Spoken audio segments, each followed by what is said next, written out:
Good morning, Mr. LaRose. Good morning, doctor. How are you?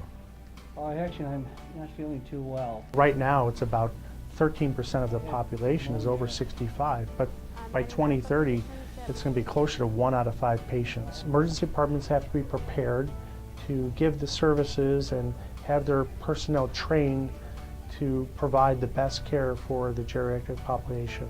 At the Wolk Emergency Department at Highland Hospital, we've worked very hard in collaboration with our emergency physicians and our geriatricians and our social workers to put together an emergency department that caters to the unique needs of our geriatric population. And we really wanted to improve the whole patient experience, not only what the families and patients are perceiving in terms of communication, but also that they're getting care specifically meant for them. When I came in emergency, they took care of me right away. I didn't have to wait long. They were caring. They didn't make you feel like you got to wait your turn or something.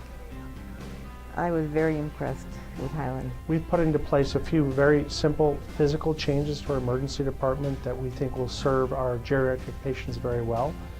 We have new mattresses that are very specifically tailored to older patients and in particular prevent breakdown of skin. We've also placed some handrails in a certain number of rooms so we can, mitigate the risk of falling.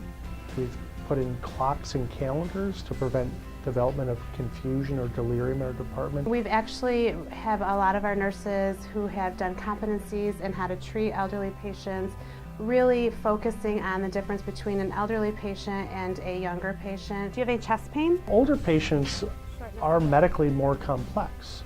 They often have a number of disease conditions in their 60s and 70s and 80s that they didn't have in their 30s and 40s. They're often on multiple medications. We've put 3 sets of guidelines into place for pneumonia, for geriatric hip fractures, and for the evaluation of patients who faint. We've put these into place to streamline care for these patients to ensure that they can get efficient, safe care in the emergency department or in a hospital setting. We also have social workers here who we have from 8 in the morning till midnight. Our social workers work very closely with our providers to ensure we're able to provide a full array of services to our patients and their families. Everybody over 70 I will meet with and just do a general screen. Where do you live? Who do you live with? How do you get around at home? What do you do? If it comes out that they do need some extra support at home, I can set them up with some home care, maybe Meals on Wheels, some physical therapy.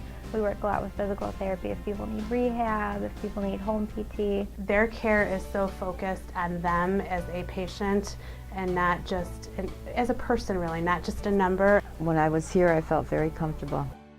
I feel 100% better. If you make a hospital more user-friendly and safe for older people, it will be safe for everybody. And I think the result will be safer care, more effective care, and care that patients and families will love. We recognize the changing needs of the elder population. We're trying to stay ahead of the curve and recognize that if you're an older patient, this is the place you want to come to because we're already paying attention to your needs now.